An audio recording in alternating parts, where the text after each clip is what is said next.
সংগ্রামী সাথী ও বন্ধুগণ, আজকের এই বিশাল জনসভার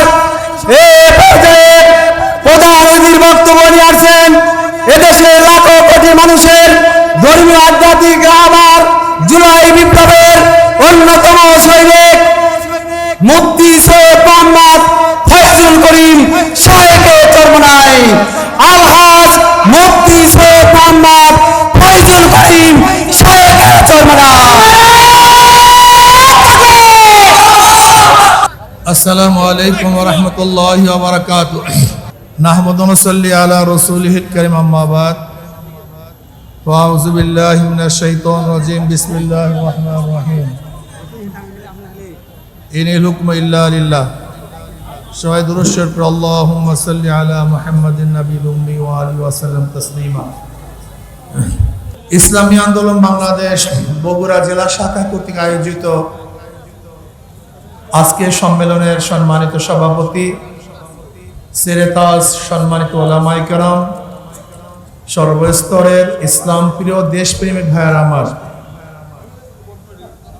ইসলামী আন্দোলন বাংলাদেশ কি ও কেন এ সম্পর্কে আমরা অনেকেই জানি না। ইসলামী আন্দোলন বাংলাদেশ বিশ্বাস করে শুধু দেশ, দল এবং নেতা পরিবর্তনের মাধ্যমেই মানুষের শান্তি আসতে পারে না। এ দেশ বারবার পরিবর্তন হয়েছে। এক সময় এ দেশ ইন্ডিয়া ছিল, পরিবর্তন হয়ে পাকিস্তান হয়েছে, পাকিস্তান পরিবর্তন হয়ে বাংলাদেশ হয়েছে। দেশ বারবার পরিবর্তন হয়েছে, কিন্তু মানুষের ভাগ্যের পরিবর্তন হয়নি। বহু দলের শাসন আমরা দেখেছি। আমরা মুসলিম লীগের শাসন দেখেছি, আওয়ামী লীগের শাসন দেখেছি, আমরা বিএনপি শাসন দেখেছি, আমরা জাতীয় পার্টির জোট সরকারের শাসন দেখেছি, কিন্তু মানুষের ভাগ্যের পরিবর্তন দেখি নাই। আমরা বহুত নেতার শাসন দেখেছি, আইয়ুব খানের শাসন দেখেছি, শেখ সাহেবের শাসন দেখেছি, জিয়াউর রহমান সাহেবের শাসন দেখেছি, সত্তার সাহেবের শাসন দেখেছি, দেখেছি এরশাদ সাহেবের, এরপর খালেদা জিয়া, শেখ হাসিনা, মঈনুদ্দিন ফখরুদ্দিনের শাসন দেখেছি। বর্তমানেও আমরা ডক্টর ইউনূস সাহেবের শাসন দেখছি, কিন্তু মানুষের ভাগ্যের পরিবর্তন হচ্ছে না। এর কারণটা কি? এই কারণটা আমাদেরকে অবশ্যই খোঁজ করতে হবে। এর কারণটা কি? প্রিয় ভাইয়ারা আমার, 71 দেশ স্বাধীন কেন হয়েছিল? সাম্য, মানবিক মর্যাদা, সামাজিক ন্যায় বিচার প্রতিষ্ঠিত করার জন্য। সাম্য, মানবিক মর্যাদা, সামাজিক ন্যায় বিচার, এই 3 স্লোগানের ভিত্তিতে দেশ স্বাধীন হয়েছিল। 72 সংবিধান রচনা করা হয়েছে, অথচ 72 সংবিধানে আমরা কি দেখলাম? ভারতের সংবিধানের ট্রু কপি, অর্থাৎ ভারতের যে সংবিধান ঠিক ওই একই সংবিধান বাংলাদেশেও করা হয়েছে। ভারতের সংবিধানের মূল স্তম্ভ হলো 4টা: জাতীয়তাবাদ, সমাজতন্ত্রবাদ, ধর্মনিরপেক্ষবাদ আর ধর্মনিরপেক্ষবাদ, সমাজতন্ত্রবাদ, জাতীয়তাবাদ আর গণতন্ত্রবাদ। ঠিক একই হুবাহু এই 4 মূলনীতি বাংলাদেশের সংবিধান, অর্থাৎ ভারতের সংবিধানের 4 মূলনীতি আর বাংলাদেশের সংবিধানের মূল 4 নীতি এক। তাহলে 72 সংবিধানকে আমাদের বাংলাদেশের সংবিধান বলবো না ভারতের সংবিধান বলবো? এখন যদি কেউ 72 সংবিধানের বিরোধিতা করে, তাকে বলি আমরা দেশদ্রোহী। অথচ এই 72 সংবিধান যারা রাখতে চায়, আমরা কেন তাদেরকে ভারতের দালাল বলবো না? এই সংবিধান তো করা হয়েছে ভারতের চাপি, অন্য কেউ চাপে না। এরপরে আসেন 1905 সনে রবি ঠাকুর অখণ্ড ভারত, এই অখণ্ড ভারত যেন না হয়, অখণ্ড বাংলা যেন না হয়, বঙ্গভঙ্গ আন্দোলনকে কেন্দ্র করে উনি কবিতা রচনা করেছেন। সেই কবিতা 1905 সনের। অথচ আমাদের দেশের কোনো ব্যক্তি নন, তিনি ভারতের লোক। কবিতা লিখছে 1905 সনে, অথচ সেইটা ৭১ স্বাধীন করা রাষ্ট্রের জাতীয় সঙ্গীত হয় কিভাবে আমাকে বলুন। এটা বাংলাদেশের জাতীয় সংবিধান হয়, সঙ্গীত হয় কিভাবে? যেখানে ভিন দেশীয় কোনো মানুষের রচিত জাতীয় সঙ্গীত গোটা দুনিয়ার মধ্যে নাই, শুধু একটা দেশই আসে, সেই দেশটা কোন দেশ? তার মানে এই জাতীয় সঙ্গীত আমাদের কোনো জাতীয় সঙ্গীত না, এটা ভারতের জাতীয় সঙ্গীত আমাদেরকে চাপিয়ে দেওয়া হয়েছে। এরপর আসুন, ৭১ দেশ স্বাধীন করেছিলাম, ভেবেছিলাম এবার মানুষ শান্তি পাবে, মুক্তি পাবে। ৭২ সংবিধান রচনা হয়েছিল। আপনারা কি জানেন পাকিস্তান থেকে আমরা আলাদা কেন হয়েছিলাম? পাকিস্তান থেকে আলাদা হওয়ার একটাই কারণ ছিল যে আওয়ামী লীগ ১৬০টা সিট পেয়েছিল, সংখ্যাগরিষ্ঠ সিট, কিন্তু পাকিস্তানিরা ভোটের মর্যাদা রক্ষা করতে পারে নাই। এর জন্য মানুষের যা কিছু আছে তা নিয়ে ঝাঁপিয়ে পড়েছিল, আন্দোলন করেছিল, স্বাধীন করেছিলাম ওরা ভোটের গুরুত্ব না দেওয়ার কারণে। অথচ আওয়ামী লীগ ক্ষমতায় বসার পরে ১৯৭৩ সালে আর একটা নির্বাচন হয়েছিল। আপনারা কি জানেন সেই নির্বাচনের অবস্থা কি হয়েছিল? আওয়ামী লীগ এককভাবে ২৯৩টা সিট পেয়েছিল। ১৯৭৩ সালে নির্বাচনে আওয়ামী লীগ এককভাবে নির্বাচন করেছিল, কাউকে নমিনেশন পেপার সাবমিট করতে দেয় নাই।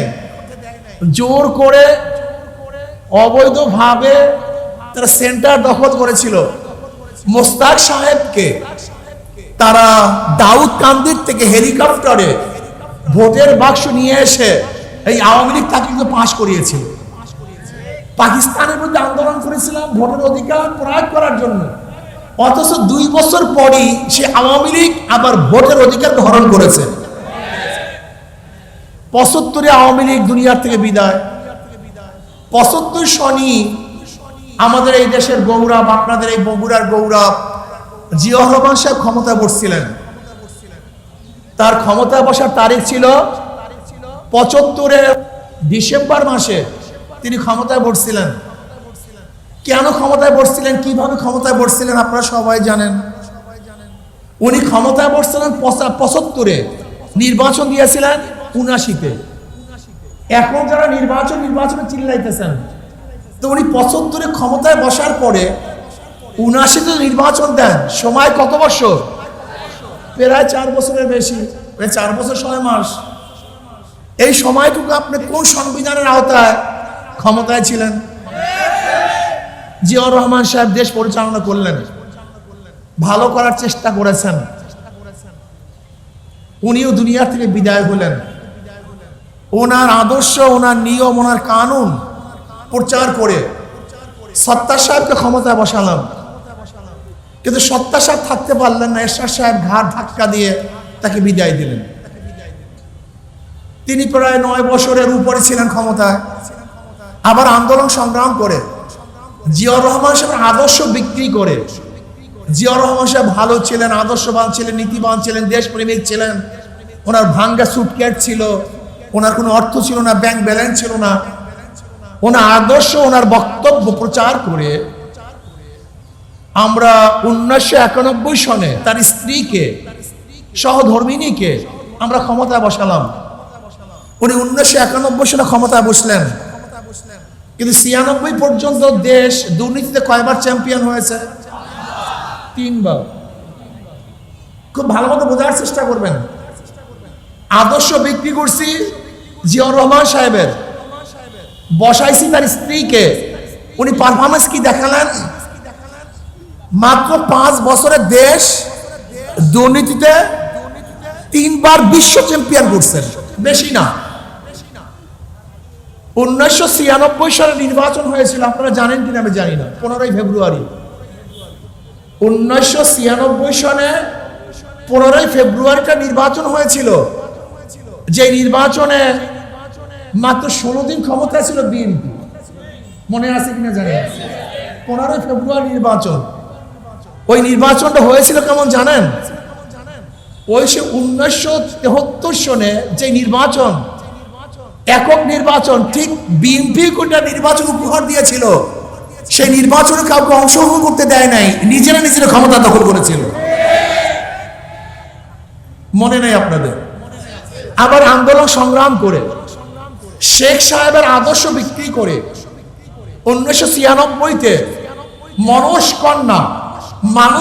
কন্যাকে ক্ষমতা বসালাম। ভেবেছিলাম এই বছর মনে হয় তওবা তিল্লা করে ঘন্টা পরে তসবিহ হাতে নিয়ে তওবা যেহেতু করছে, এবার মনে হয় ভালো রাষ্ট্র চালাবেন। কিন্তু 2001-এ তিনি ক্ষমতা আসতে পারলেন না। আবারও ক্ষমতা বসালাম কাকে? ওই জিয়াউর রহমান সাহেবের আদর্শ বিক্রি করে তার স্ত্রীকে আবারও ক্ষমতা বসালাম। উনি মাঝখানে 16 দিন ছিল, তাই 2001-এ বসার পরে তিনি ক্ষমতায় কয়বার? প্রাইম মিনিস্টার 3 বার। কিন্তু 4 বছর না যেতে যেতে আন্দোলন সংগ্রাম, মাঝখান থেকে এত গন্ডগোল গ্যাঞ্জাম, মঈনুদ্দিন ফখরুদ্দিন সাহেব ক্ষমতা দখল করলেন, 2.5 বছর ক্ষমতা চালালেন, উভয়কে অ্যারেস্ট করলেন, গৃহবন্দী করলেন, 2 থিওরি করলেন যে বিএনপি আওয়ামী লীগ কাউকে রাখা যাবে না, কিন্তু টিকতে পারে নেই। আবার দেখা যায় হঠাৎ করে মঈনুদ্দিন সাহেব, ফখরুদ্দিন সাহেব আবারও সেই মনস্কন্যাকে ফেল করা না পাশ করা, ওই ফেল করা মনস্কন্যাকে আবারও ক্ষমতায় বসালাম 2008-এ। এরপরে তো বুঝেন ক্ষমতার অবস্থাটা কি। এতদিন চলে গেছে, মানুষ চিন্তা করছে আবারও সে জিয়াউর রহমান সাহেবের আদর্শ বিক্রি করে আবারও ক্ষমতায় আসবে। কিন্তু ফাঁকে 5ই আগস্টের পরে একটা দল বাংলাদেশে যে ঘটনা ঘটাইতেছে, এতে ক্ষমতায় কিভাবে আসবে আল্লাহ পাক ভালো জানেন, আমি জানি না। যদি তাদের বিরুদ্ধে কথা বলে ক্ষিপ্ত হয়ে যায়। এবার আমার কথায় আসেন, মোটামুটি সংক্ষিপ্ত ইতিহাস বললাম। আমরা রাষ্ট্র কেন সৃষ্টি করেছিলাম? আমরা কেন নির্বাচিত মানুষকে নির্বাচন করি? আমরা কেন মানুষকে ক্ষমতায় বসাই? স্টেটের কাজটা কি? এটা আমরা অনেকেই জানি না। আমাদের মূল সমস্যা এই। স্টেটের কাজ হলো জালেমদের বিরুদ্ধে মাজলুমদের পক্ষে দাঁড়ানো। ধরে নেন এইটা কি ভাই? এটা কিসের বিল্ডিং? পাবলিকের? হ্যাঁ, পুলিশ প্লাজা, একটা পাবলিকের বিল্ডিং ধরে নেন 10 তলা। উনি একেবারে নিরিবিলি, ওনার বিল্ডিংটা বগুড়ার কিছু মাস্তানা দখল করছে। ওনার তো শক্তি নেই তাদের বিরুদ্ধে আন্দোলন করা, লড়াই করা। উনি কোথায় যাবে বলেন তো? রাষ্ট্রের কাছে যাবে। রাষ্ট্র কি বলবে? তোমার কোনো টেনশন নেই, তোমার উপর জুলুম করা হয়েছে, তোমার কোনো টেনশন নেই, আমি তোমার পাশে আছি, তোমার বিল্ডিং তোমার কাছে পুষিয়ে দেওয়ার দায়িত্ব আমার। রাষ্ট্রের কাজ হলো মাজলুমের পক্ষে দাঁড়ানো। এক ব্যক্তি ক্ষুধার্ত, রাষ্ট্রের কাজ হলো তুমি কেন ক্ষুধার্ত থাকবা, আমি তোমার ক্ষুধা নিবারণের ব্যবস্থা করতেছি। রাষ্ট্রের কাজটা কি? তুমি বস্ত্রহীন থাকবা না, তোমার বস্ত্রের ব্যবস্থা আমি করছি। রাষ্ট্রের কাজটা কি? তুমি গৃহহীন, তোমার গৃহহীন থাকার কোনো প্রয়োজন নাই, তোমার ঘরের ব্যবস্থা আমি করছি। রাষ্ট্রের কাজটা কি? তোমার সন্তান মেধাবী, তুমি মেকরের সন্তান, জেলের সন্তান, তাঁতির সন্তান, অর্থ খরচ করে উচ্চ শিক্ষায় শিক্ষিত হতে পারছে না। রাষ্ট্র কি বলছে? তুমি মেধাবী, তোমার কোনো টেনশন নাই, উচ্চ শিক্ষায় শিক্ষিত করার দায়িত্ব আমার। এটা রাষ্ট্রের দায়িত্ব। রাষ্ট্রের দায়িত্ব তুমি চলতে পারছো না, তোমার রাস্তা করার দায়িত্ব আমার। রাষ্ট্র কি বলছে? তুমি নিরিবিলি নাক টেনে ঘুমাবা, তোমার পাহারা দেওয়ার দায়িত্ব রাষ্ট্রের, সে তোমাকে পাহারা দিবে। এটা রাষ্ট্রের কাজ। রাষ্ট্র কি বলতেছে? তুমি অসুস্থ, তুমি অর্থ খরচ করে চিকিৎসা করতে পারছো না, তোমার কোনো টেনশন নাই, তোমার চিকিৎসার দায়িত্ব আমার। অর্থাৎ বাংলাদেশের যত নাগরিক আছে, সমস্ত নাগরিকদের পরিপূর্ণ দায়িত্ব যে নিবে তার নাম রাষ্ট্র। জালেমের বিরুদ্ধে মাজলুমের পক্ষে যে দাঁড়াবে তার নাম রাষ্ট্র। অথচ আমরা কি করতেছি? যেখানে রাষ্ট্রের কর্মচারী পুলিশ দেখলে মানুষ আশ্বস্ত হবে, কোনো টেনশন নাই, আমার পক্ষে লোক চলে আসছে। অথচ আমরা কি দেখছি? এখন পুলিশ দেখলে ভয় পাই, পুলিশ চলে গেলে আশ্বস্ত হই। এটা রাষ্ট্রের দায়িত্ব না। একজন রাষ্ট্রের নাগরিক প্রশাসনের কাছে কখন যায়? বিচারকের কাছে কখন যায়? তার গলার মধ্যে ফাঁসি রশি ঝুলবে কি ঝুলবে না, সে বাঁচবে কি বাঁচবে না, প্রার্থনা করে একজন বিচারকের কাছে গিয়ে যে আপনি আমাকে রক্ষা করুন। অথচ আমরা দেখি বিচারকদের অবস্থাটা কি, রাষ্ট্রের বিচারকদের অবস্থাটা কি? রাষ্ট্রের বিচারকরা নিজের আইন অনুযায়ী বিচার করতে পারে না, কতগুলো জালেমদের ইঙ্গিতে তারা বিচার করে। আজকে রাষ্ট্রের বিচারালয় নিরপেক্ষ নয়। আমি সাংবাদিক বন্ধুদেরকে বলবো, যদি কারোর বিরুদ্ধে রায় হয়ে যায়, ওই ব্যক্তি কোর্টে উপস্থিত না হওয়ার আগ পর্যন্ত তাকে খালাস কিভাবে দেন, জামিন কিভাবে দেন, এই আইন আমার জানা নেই। আপনাকে খালাস দিতে পারে, মুক্তি দিতে পারে, কিন্তু রাষ্ট্রের আইন হলো আপনাকে কোর্টে উপস্থিত হতে হবে। কিন্তু আমরা কি দেখছি, এখন নিরপেক্ষ বিচারালয় নেই, হাজারো মানুষকে আজকে অনুপস্থিত অবস্থায় খালাস দিয়ে দেয়, মুক্তি দিয়ে দেয়। তার মানে হলো বিচারকরা এখন নিরপেক্ষ নয়, কারণ ইঙ্গিত তারা বিচার করছে। আমরা কি দেখেছি, যখন সরকারি দল থাকে খুনের কেসের আসামি রাস্তায় বুক ফুলিয়ে হাঁটে, আর যখন বিরোধী দল থাকে তখন অন্যায় না করলেও তাকে সাজা ভোগ করতে হয়, আয়না ঘরে থাকতে হয়, ফাঁসি রশিদে ঝুলতে হয়। এর নাম রাষ্ট্র না। রাষ্ট্র সম্পর্কে বুঝুই না। আজকে হাজারো পাবলিক, গরিব দুঃখী বিভিন্ন মানুষ, তারা ভোট দেয়, তারা জানি না ভোটের দামটা কি, আমি কাকে ভোট দিচ্ছি, কেন ভোট দিচ্ছি, সে জানি না। আজকে আমি মনে করি যারা ক্ষমতায় ছিল তাদের যেই পরিমাণ দোষ, তার চেয়ে জনগণের দোষ মোটেও কম না। আজকে আমরা যত অন্যায় করি নেতারা, আমরা যত অন্যায় করি, জেলখানার থেকে ফুলের মালা দিয়ে আমাদেরকে বের করা হয়। যদি নেতারা অন্যায় করার পরে ফুলের মালার পরিবর্তে জুতার মালা দেওয়া হতো, তাহলে নেতারা অন্যায় করতে পারতো না। আজকে শপথ গ্রহণ করেন। রাষ্ট্রের দায়িত্ব দিয়েছিলাম আমাদের খেদমত করার জন্য, এই জনগণের খেদমত করার জন্য, জুলুম অত্যাচার করার জন্য না, চাঁদাবাজি করার জন্য নয়। আমরা রাষ্ট্রের ক্ষমতা দিয়েছিলাম নিরাপত্তার জন্য। আমাকে ঘর ছাড়ার জন্য আমি রাষ্ট্রের ক্ষমতা দেই নাই। রাষ্ট্রের ক্ষমতা দিয়েছিলাম পেট ফুলে খাওয়ার জন্য। আজকে বাংলাদেশের মানুষ যদি কাক এবং কুকুরের সাথে লড়াই করে বাঁচতে হয়, তাহলে বাংলাদেশ ফেল করেছে, বিজয় হতে পারে নাই। আজকে যদি আমার বিধবা মানুষগুলি না খেয়ে থাকে, আজকে যদি হাজারো মানুষ মিসকিন এতিমরা না খেয়ে ঘুমায়, আজকে যদি খোলা আকাশের নিচে হাজারো মানুষ থাকে, তাহলে রাষ্ট্র ফেল করেছে, রাষ্ট্র পাস করে নাই। আমরা আন্দোলন করতে হবে, সংগ্রাম করতে হবে। ভাই আমার, আমরা দীর্ঘদিন পর্যন্ত বিভিন্ন মানুষকে ক্ষমতা নিয়েছিলাম, ওরা আমাদেরকে ভালো রেজাল্ট দিতে পারে নাই। আওয়ামী লীগকে ক্ষমতায় নিয়েছিলাম, বিএনপি ক্ষমতায় দেখেছি, জাতীয় পার্টি ক্ষমতায় দেখেছি, কিন্তু মানুষের আশা এবং আকাঙ্ক্ষার প্রতিফলন ঘটাতে পারে নাই।